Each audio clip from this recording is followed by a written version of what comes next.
Football made simple. Become great at your craft by finding ways to make it simple for those around you. This is the Coaching 101 podcast hosted by Find a Way Productions with your co-hosts Daniel Chamberlain and Kenny Simpson.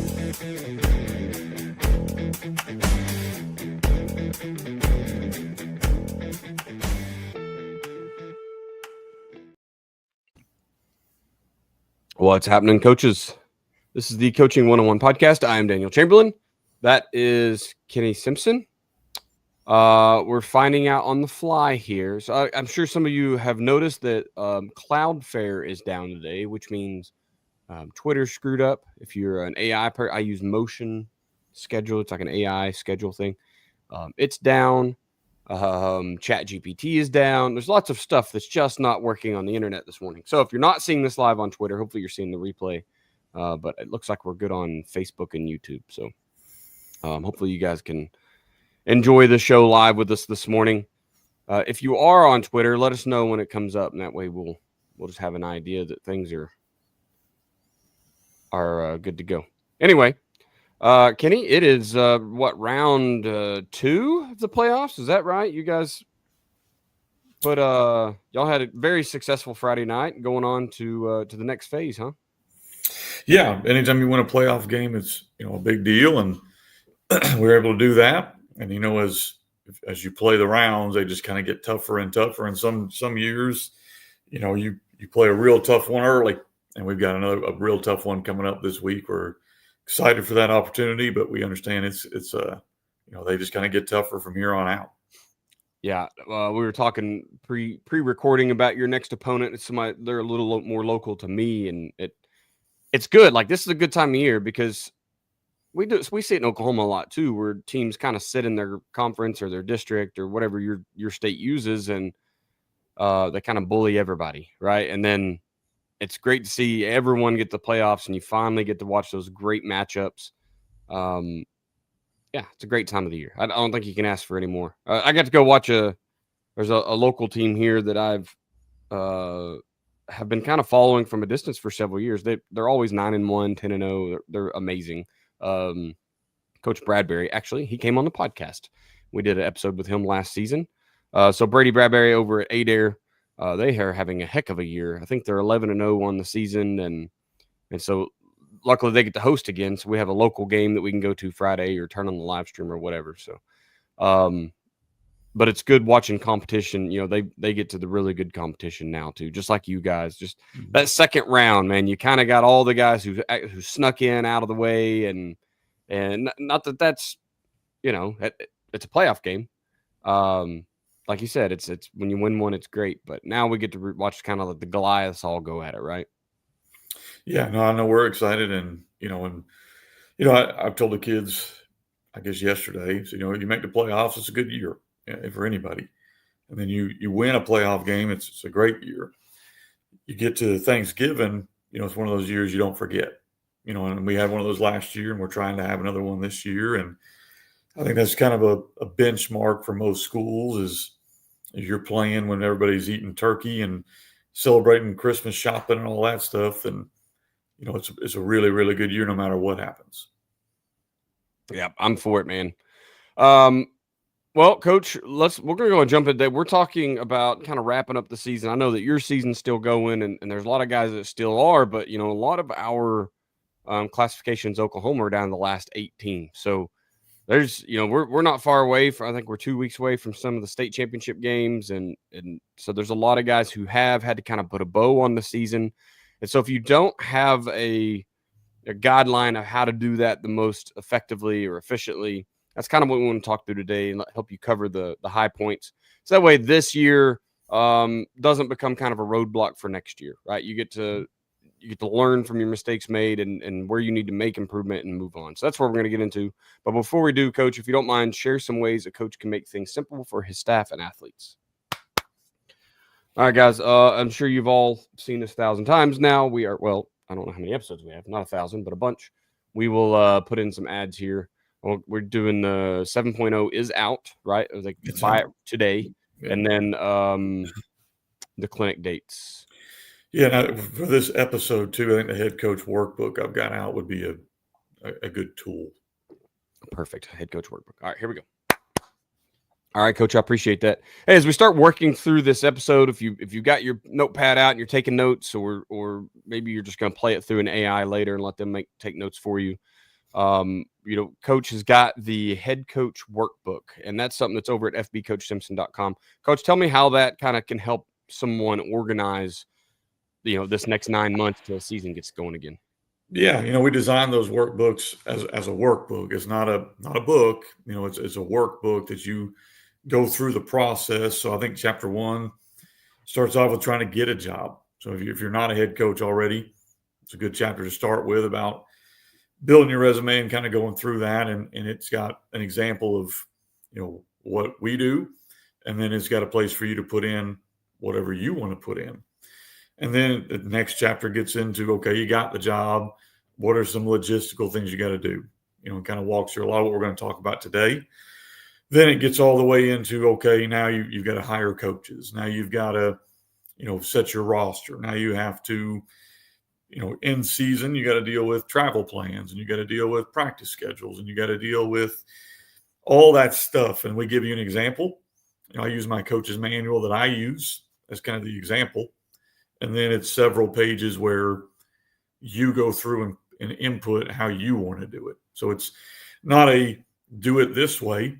We do give an example, but it's more of a tool for you to walk through a lot of stuff we're going to talk about today, and a lot of the stuff you're going to have to deal with throughout the year as a head coach.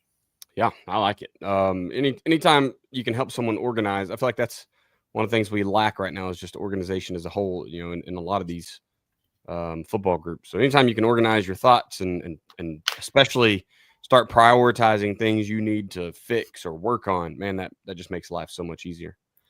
Awesome. Remind you guys, check out Ace Sports. You can email mark.bridges@acesports.com. Talk to Mark. I think we get to hook up in Tampa in December, so that's going to be awesome. There's a big AD convention, so you'll be seeing us go live from there. Anytime I'm around those guys, man, I just feel just enthused. They are amazing guys to be around. Kenny's worked with them multiple times now. 2 different schools you've put up a video board. Lots of people that in our social circles have put up video boards, and it's always a success story. I think he was at like 93% of schools have that bad boy paid off before the first bill is even due. So, I mean, what they have going on, they get the board in, they help you fundraise it. So this is kind of a good episode to think about things like that too. Where can we go to improve the funding for next year or improve the environment? And fortunately, the video boards from Ace Sports do both things at once. They help you earn monies, and they are going to greatly improve the environment at your stadium. So, or basketball or baseball or whatever you've got going on. All of them at once if you want. I can kind of make things work. Also, don't forget about Winning Edge Performance Analytics. Go talk to Doug. I believe he drops his email in the clip whenever he does the ad. So if it's not on this one yet, you can go check it on the last one. Get with Doug and talk about how his first year went using the system. And I know he's got a bunch of coaches that kind of trial and errored it. So, what benefits did guys find from it? I think it's a great place to start. Clinic dates. I know we have some Gun Tea Clinic coming up January, very early, right before AFCA. Going to be there in Charlotte. And then kind of where are we going from there, Coach? Yeah, I kind of picked warm weather places in January because I'm kind of a baby. So Charlotte in January, then we go to San Diego. So San Diego will be another one. And then we have, I think the next one's a national clinic here in Arkansas. Already got a bunch of people signed up for that one. So that one's, going to be one that may hit a capacity. So if you are interested in doing clinics, I'd recommend signing up as early as you can. We can do school POs and all that stuff. And so you can reserve your spot, bring a check later. We can work with whatever. Then as we get into February, going to Sacramento. I think we're going to Houston. There's another one I can't think of in February as well. Then I know in March, as we kind of get a little bit warmer, hopefully, you've got Boston will be one. We got Wisconsin. We got Minneapolis. So there's a lot of ones coming up. So a lot of opportunities to see the Gun Tea. Again, I recommend every year. We've got 2 at least new complete presentations I'll be doing at these with all the new stuff we're doing. Yeah. But I think it's also good to see all the basics and how we've modified and adjusted year to year. And then we'll have player demo at all of them. And then I'm working right now to secure what I call like local flavor. Some guy who's run the gun tee or done something in that world who's had success. So you can hear a different voice and how they've used this offense to help them. That's awesome. I've been to, I don't know, probably 10 of these things now, and I still find myself in the front row unless I happen to be speaking in another room. I'm up there trying to take notes and learn something, because you think you got it all year one. You come back year two and you're like, man, there's so much more to add to this, right?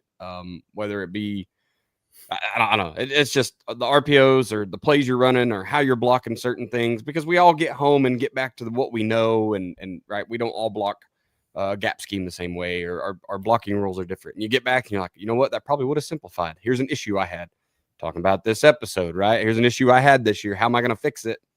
Just follow the system to a T.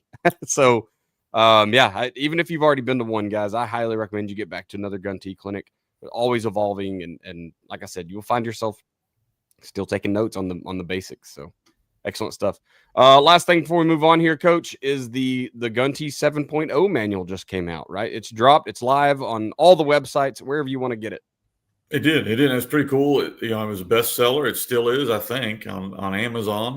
So if you're a guy that likes to buy on Amazon, go for it. If you want to buy it on the website, it's over at fbcoachsimpson.com. And, I think we've almost sold out of our first batch. So my wife, orders them in 200 or whatever she gets them. We got to wait for them to get to us, and then we put them up and we sell them. That batch, I think it's if it's not gone, we're already working on getting the second one ordered. But it's all the updates. So it's some new RPO. I put a lot of pod stuff. A lot of guys asked about how we do pod work. Got a couple new pass schemes we're doing. I think even on social media, I've been putting a lot of our what we call flash motion, where that back is a quick shuffle motion that we've added into our offense. It really, I think, simplified a lot of our RPO game and really helped us out. I love it. I look forward to digging into that one as well. I like to see all the additions every year, see how we can copy them and weaponize more of our offense, right? All right, man, let's jump in here. So part one, so we are talking about season closeout, kind of wrapping things up. And so I guess the first question has to be kind of, what are those important steps? What are the things that as a head coach or maybe a coordinator, whatever it is, what are we looking to do? What are the important things we can't forget this offseason as we try to close out here? Well, hopefully, as I've gotten older, I've kind of started taking notes during the season, because a lot of times it's hard to remember back to whatever happened. So hopefully, you have some notes you can go back and kind of look at. If you don't, though, you want to try to evaluate as objectively as you can. You don't want to evaluate right there at the end of like maybe a heartbreaking loss or a thrilling win or whatever, because you're not going to get a real accurate picture. So want to try to evaluate as objectively as you can. And as a head coach, your job is to evaluate everybody. So we'll start off with the other people, and then we'll look at yourself, because ultimately you got to evaluate everybody. I think you have to, number one, evaluate your staff. Your staff, what did your staff do well? Each individual coach, where do they make improvements? Where do they need to make improvements? What are some things you can do to help that happen? We'll talk about that on the second question, but evaluate your staff and kind of see, where are we? Which guys we need to keep on the bus, move seats, that kind of stuff. I think you have to evaluate your players. Obviously your senior class kind of different because, they're moving on. So you don't have to evaluate them as much. But you do have to evaluate what's coming. The guys you're getting back. Which guys are ready to take bigger roles, which guys played big roles, which guys are on the verge. We kind of put our guys in different categories of, with this guy's going to start, we need him to be a really good player for us. This guy, we just need him to be a starter for us. And then these guys, we need to see if they're ready to play, to get on the field, to step on the field. Can they be a special teams guy? There's always surprises throughout the offseason, but you pretty much know at the end of the season which category these guys go in and how can we help them get to where they need to get. Not just playing ability, that's obviously one thing, but also issues. This guy struggled with composure. This guy needs to get faster. This guy needs to get stronger. This guy needs, what more football reps, whatever it might be. These are things these guys need, and we're going to help provide that for them. And then next question we'll talk about, actually sitting down and doing that. Yeah. I think as a coach, you need to evaluate your situation, your admin. Are they supporting you in ways you need them to support you? Are there things that could be better that maybe you have not communicated to them that you need? It's always a two-way street. It's easy to just blame admin or admin blame a coach, but it's usually always a two-way street. Usually, rarely, especially if they hired you, does your admin want a coach to fail? There are circumstances where you got terrible admin, and I'm not going to deal with those because you kind of know if you have those or don't have those. Right. But for the most part, I'd say 90% of the time, the admin wants you to succeed. So what are some things in communication we can do to help that happen? What are some needs you have that they can help with? What are some areas that you can be better to help them with? And so there's always that needs to be addressed. Then I think you look at yourself. What did I do wrong? What did I do right? What are things I can continue to improve with? And there's always something. What are some things we want to continue to build on? So things that we did well that we want to build on. What are some things that maybe I did well that didn't even matter? I know a lot of times as a head coach, you do things that you think are really important and it doesn't even really matter. So why spend a lot of time on that if it's not going to help you achieve whatever you want to achieve? That's kind of my mindset. I know other guys are different. Like, real quick, small example, a clean desk. Some guys would say you have to have that to be successful. I'm looking at mine right now. It's not. That's not a thing in my life, I assure you. So to me, it's a preference. It's okay to be good there, but is that ultimately going to help you win? Is it ultimately going to help you, reach kids? If the answer is no, that needs to be, there's nothing wrong with having a clean desk, but it doesn't need to be a priority. Move on to the priorities. And then if you have that preference, that's fine. And I think as a head coach, too many times do we major in minors and minor in majors. And I think we need to make sure we understand what's important, major in that, and then your preferences, you're the head coach, do what you want. But we probably don't need to spend a lot of time on that stuff. I think you've got to evaluate what's fixable. What did we do wrong as a staff that we can fix? For example, if you're evaluating your offense, how many times did you self-inflict harm? Penalties, turnovers, missing assignments. Those are fixable. You can fix those things. So those are things we can fix. Defensively, misalignments. Okay. Some people put missed tackles there. I think you can improve in tackling. Sometimes I think genetics is part of tackling. So you have to kind of the fine line there. Yeah. But we can always line up right. We can always run the correct coverage. As a head coach, were our practices organized? Could I be better in that area? Was our discipline structure with our kids organized? Could I be better? Was our communication with our parents and admin good? Could I be better? Those are all fixable things. You can fix all those things. Okay. Then you have to look at what's not fixable. Talent. Talent is not fixable. You can make kids better, but genetically, unless you go recruit or you get a move in or you get whatever, probably not fixable. Admin, you can ask for help, but they're your boss. You're not their boss. So probably not something you can fix. Okay. Situation with demographics of your school, whether you're dealing with issues with, single parents, or you're dealing with a poor district, or you're dealing with fill in the blank. You probably can't fix that, at least short term. You can't fix that stuff. Okay. Then you have to make a decision. Are you okay staying where you are, knowing what I can fix and what I can't fix?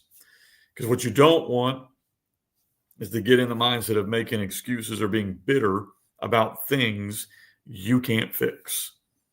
So your choice is that is what it is.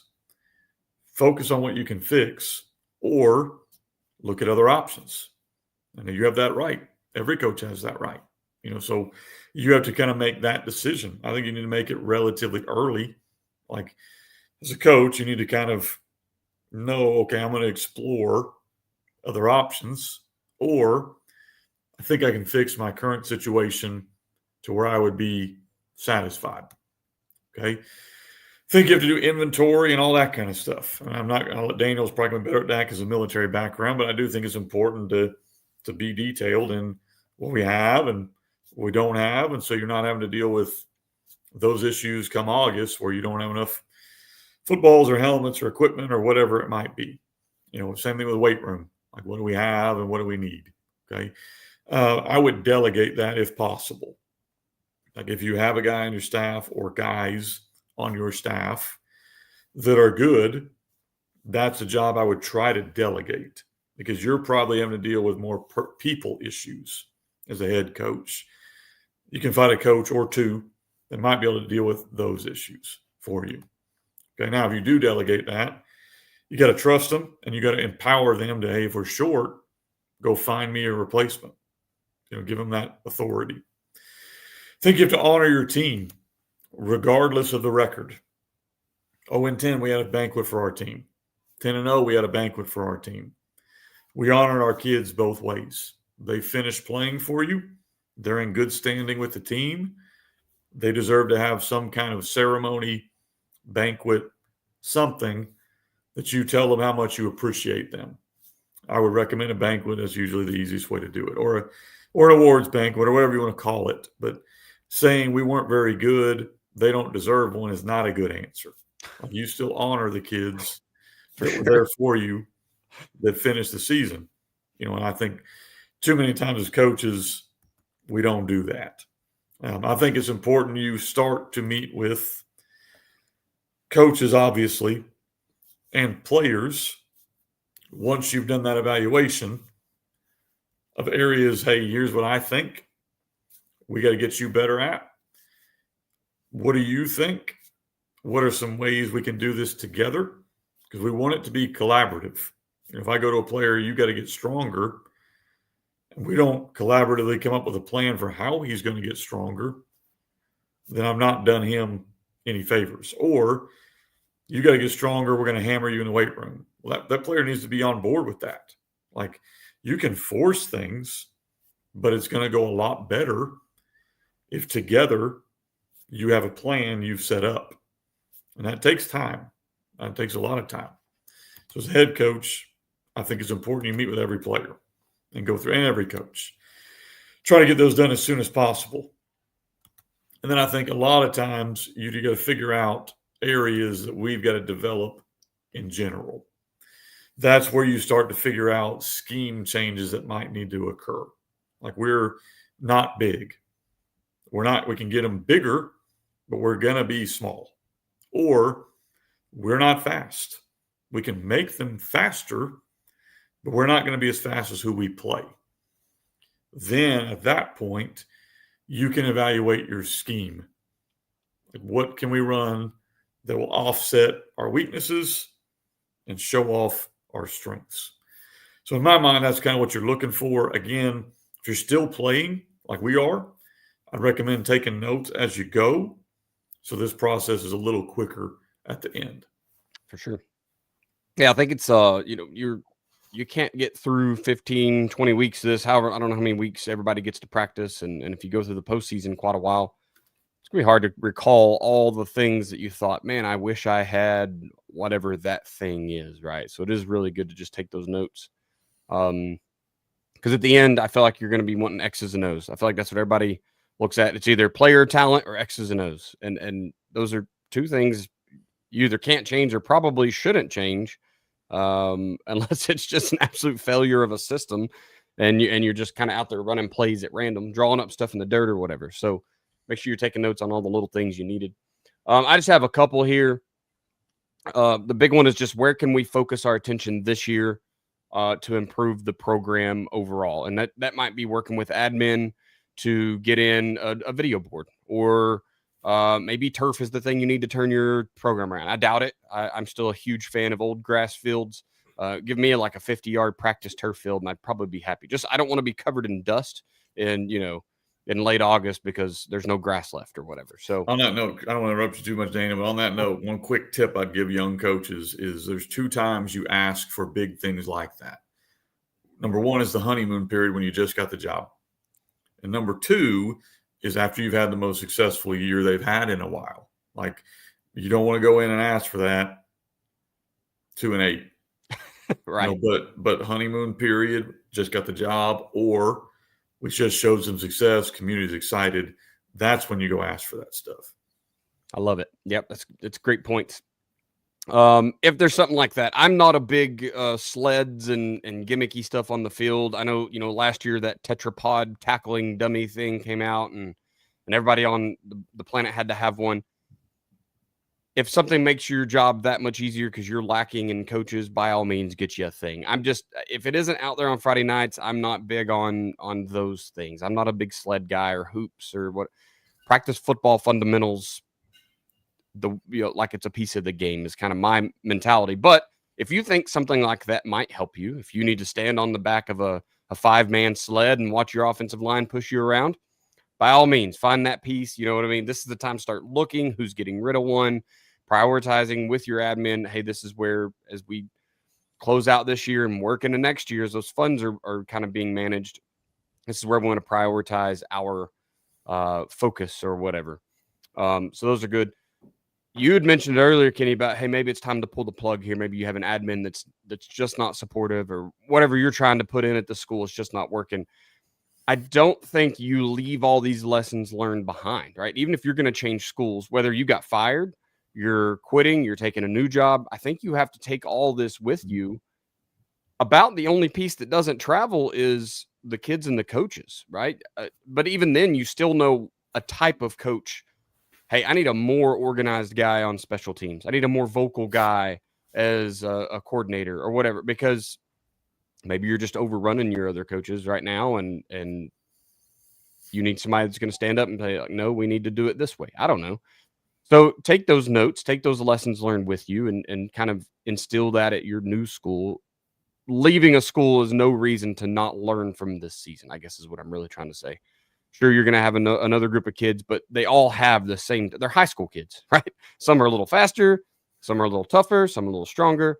But all in all, you're going to have to put kids in the slots that they best fit. So don't forget those lessons learned. Jumping to part 2 here, what are the benefits to kind of doing this closeout of our program?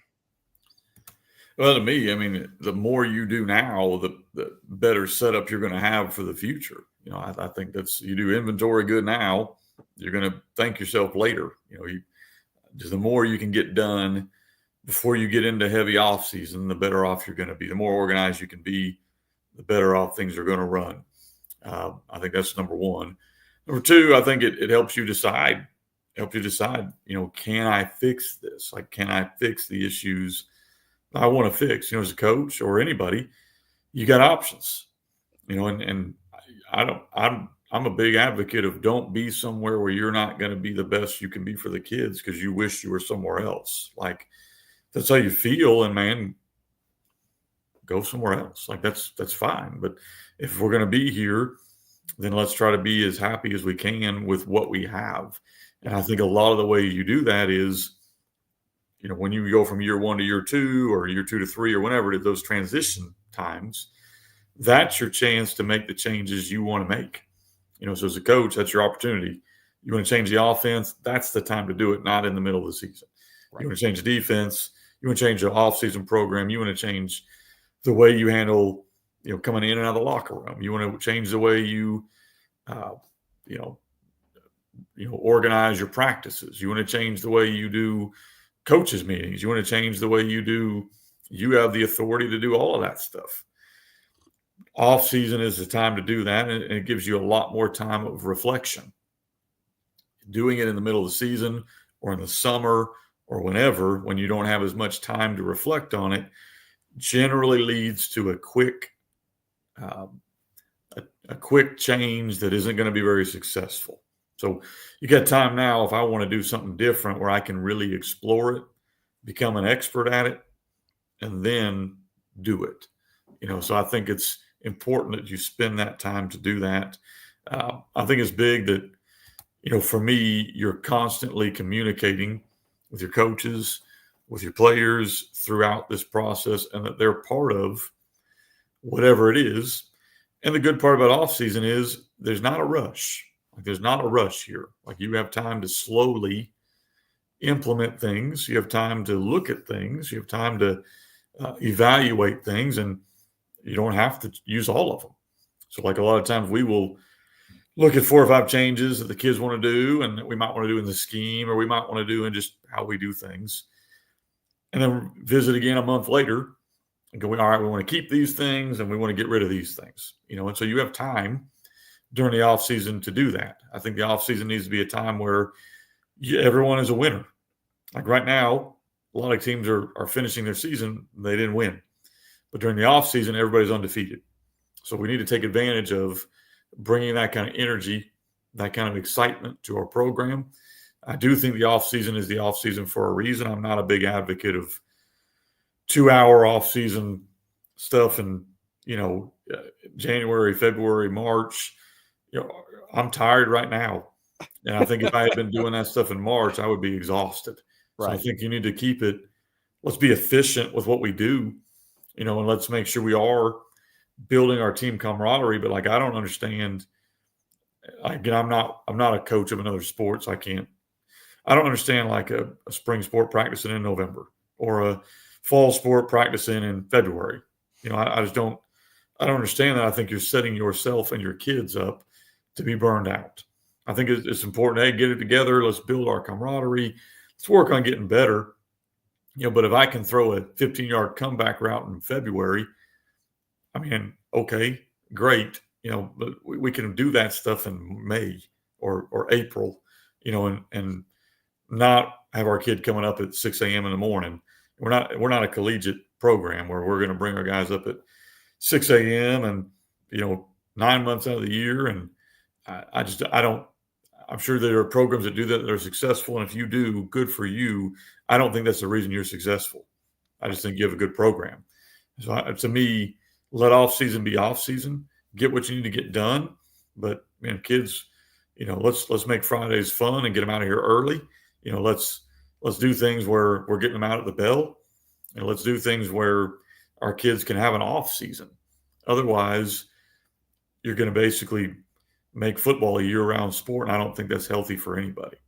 Yeah. You made good points there. A lot of Oklahoma schools, we have in school weightlifting periods, I guess, because we've kind of bought into that physical health helps mental health, and of course we can always improve that for our high school kids. So I know not everyone has that. So if you don't have that, if you are having to stay after school, I'm sure there's a little bit of a period there where you're you want to be away from everybody. Yep, y'all go home. We don't need you. And then you start adding it back in little by little. I don't know what that looks like. We get that 45-minute period or 55, whatever it is, to kind of see the kids. All the baseball kids go play baseball. The basketball kids go over there. The wrestlers go disappear, and you kind of get who's staying. Make sure you have a program ready for them, right? So as you're wrapping up this season, make sure you have that off season prioritized, organized, ready to go, so that you can take advantage of the time you have them. But like you said, Kenny, I don't think it needs to be football season again. This isn't January of football season for 2026. Just relax. Let them have some time to decompress. We all need that.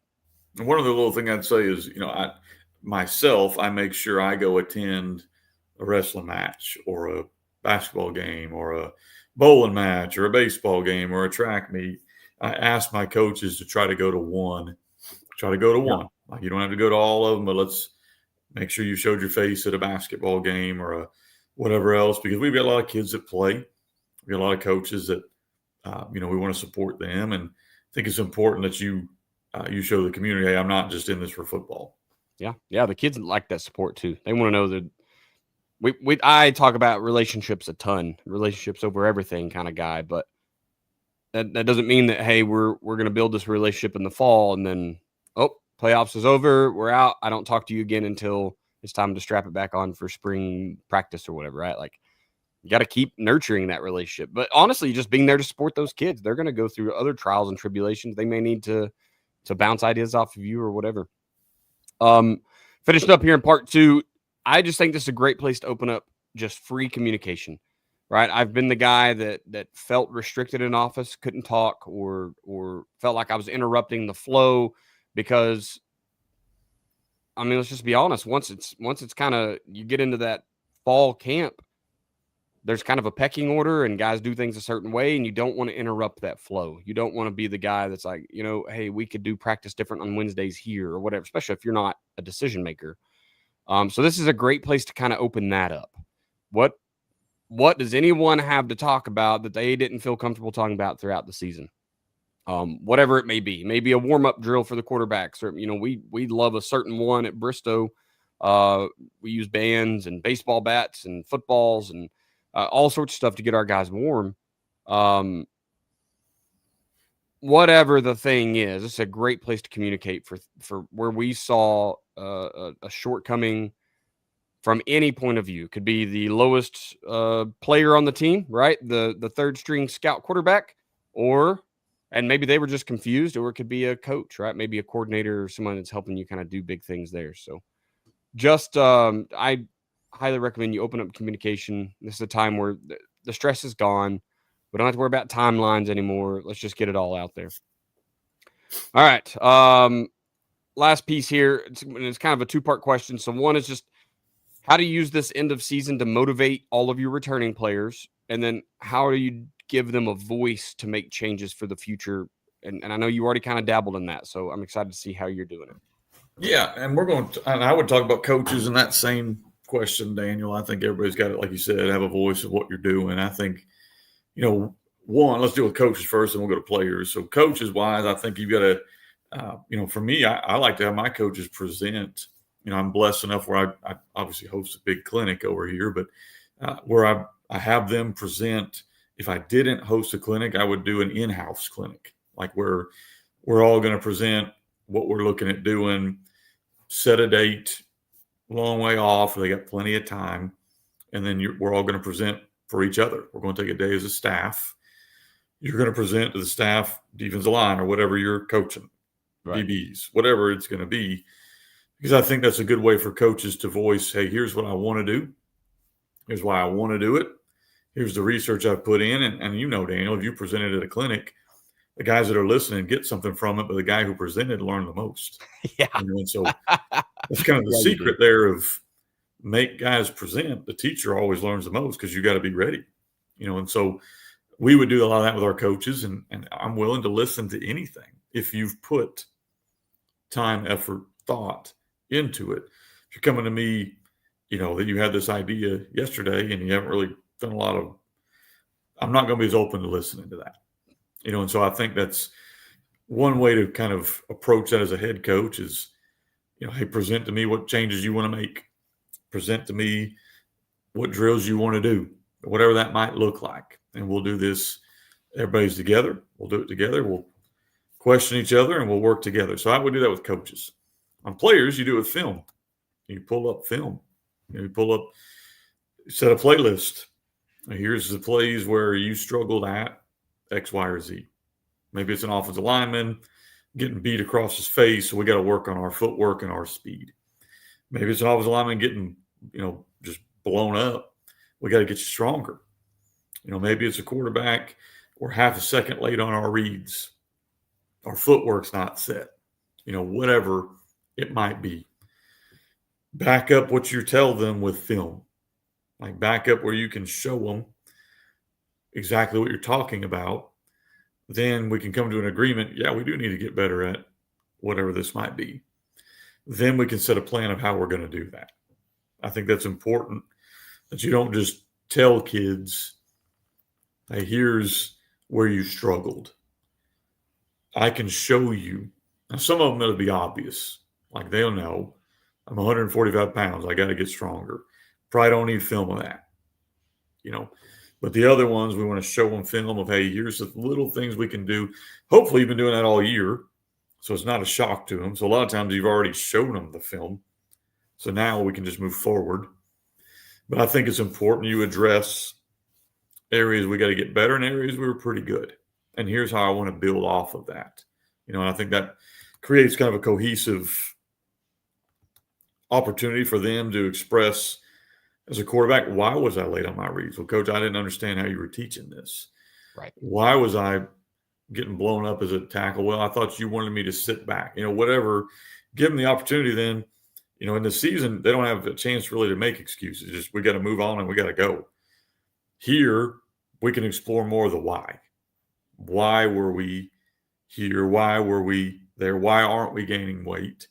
It could be I got a problem with vaping. It could be we don't have money at the house to feed me. It could be I stay up till 2 a.m. Like there's a reason that we can dig a little bit deeper during the off season to get to the root of and try to fix that problem.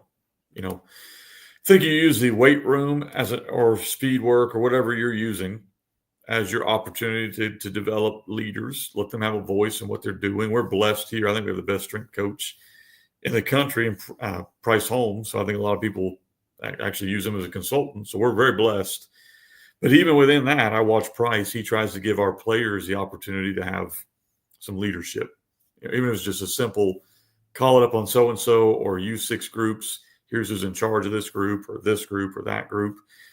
Try to give your kids the opportunity to have leadership, kind of build some bonding there. I think you build bonding in the weight room, you build bonding on the track, you build bonding, and that there is validity to that. And I think that's important in the off season. You know, try to see what kind of group you've got. I think you try to meet with people and see who can develop and be, hey, up front, hey, you're going to be a senior this year. You got to do this stuff. You know, we need your help with X, Y, or Z. You're going to be a junior or you're going to be a sophomore we think is going to play. That puts another level of expectation on you and kind of work through that. Then I do the same thing with coaches. You know, which coach is wanting to move up? Which coach is wanting more responsibility? Which coach can I ask to do more because they want to do more? Which coaches, you know, are comfortable where they are? Nothing wrong with either scenario, but it will impact some of my decisions. Like I've got 2 or 3 coaches that, hey, they're cool being a position coach and they're good with that. We need those guys. But I'm probably not going to our admin trying to get them more money or taking them on clinics because they're comfortable where they are. These other guys that, hey, we're wanting to move up. We're getting after it. This is my passion. This is the number one thing I want to do. I'm going to fight for those guys a little more on, hey, we need to take these guys and give them some more tools.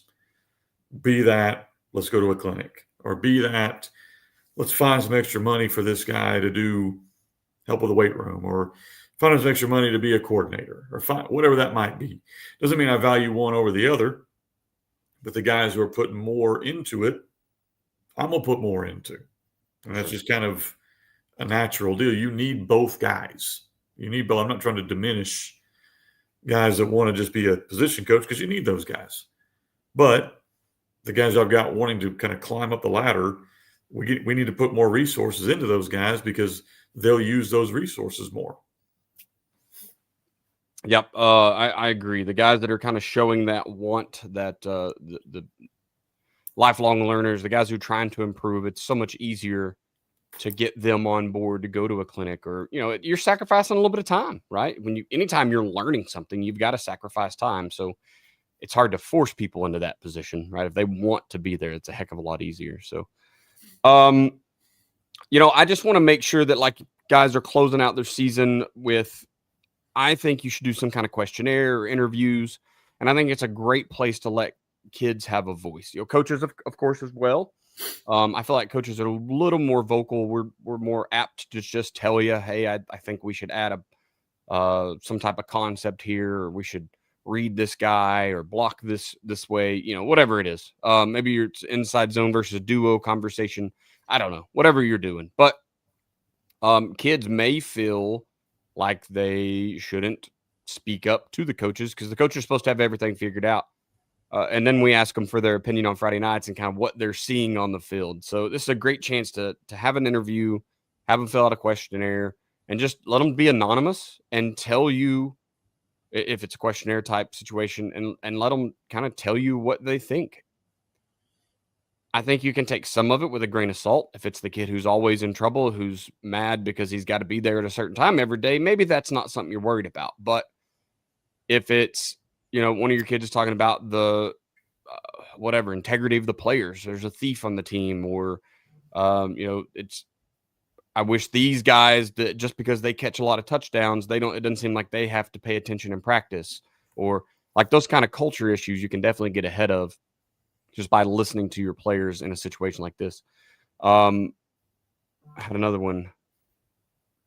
Oh, motivation. Obviously, if you're done right now, your season probably didn't go the way you wanted. I don't know anyone who's into. I think I talked to Mike D, the referee, last night, and Jersey just did their group. I guess they win like 9 state championships up there or something. I don't know. Every team can be a champion 3 times if you go deep enough. I don't know. You Jersey guys have to correct us. I'd say, Daniel, there's some teams like we played a team last Friday that had made the playoffs in 6 years. Like, yeah, they had a great year they went 1-9 the year before, and this year made the playoffs. So, I think I'm with you. I think most coaches would want more, but there are different levels of success. So now's the time to take those kids and show them, like, this is, maybe you are that team that you played last week, right? And hey, we got over the hump this year, made the playoffs. Now we're going to use that to motivate them to get back in the weight room. Look how much better we could be. Let's go look at our losses. What really beat us?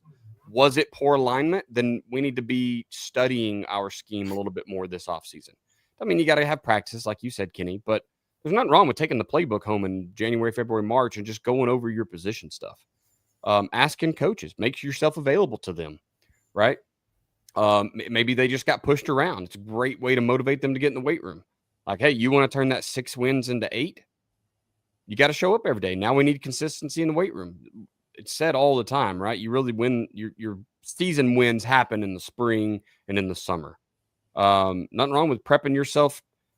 Look, that first 3 weeks of summer pride can be pretty tough on some kids if they didn't do anything all spring.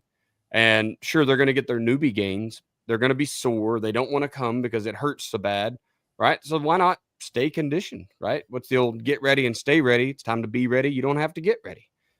Kind of put that into them. And so it's a great chance right now to motivate them. You have a chance where they're like a little bit probably disappointed. Things didn't go the way they wanted. Or like you said, Kenny, now they've got a little taste of success. How do we get more of that? And so I think it's a great chance to motivate them to get back in, keep one foot in it. And let's not just quit sports from January to June and think that we're going to jump back in and be successful again next year. Yeah, great time to turn culture. Yeah, last little point I want to make. I know we're about to jump into whatever, but I would highly encourage. We want our kids to do another sport. Like, we kind of go out of our way to encourage, almost force, but encourage something else. Like, I'm not a big fan of, even if they're in the weight room every day, it's hard. I want them competing, like whether that's at the track meet, basketball gym, baseball field, whatever. I think it's valuable those kids continue to compete, and get after it. Some of them that just is not going to happen just because maybe body type. Then go through shot put, but that's really probably about it. Yeah. But the more competition, the more competitive our guys can be, I think the better. Yeah, I agree. Sweet, man. I think we kind of checked all the boxes here today on wrapping up a season. I'm sure there's a ton more we didn't cover. If you guys are listening, if you're live, post in the comments. If you've got other things that you're doing that you've seen be successful, if you're listening to the replay of this later on the actual podcast, tag us on Twitter. We are at Coaching 101 Pod, I believe.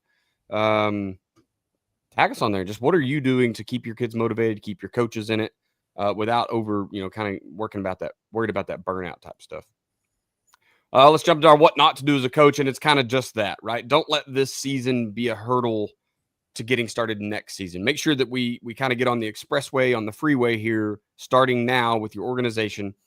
We didn't talk about jerseys and all that stuff so much today. Like, you need to do a good inventory because, we talked fundraising a touch, but the number one fundraiser, stop losing money.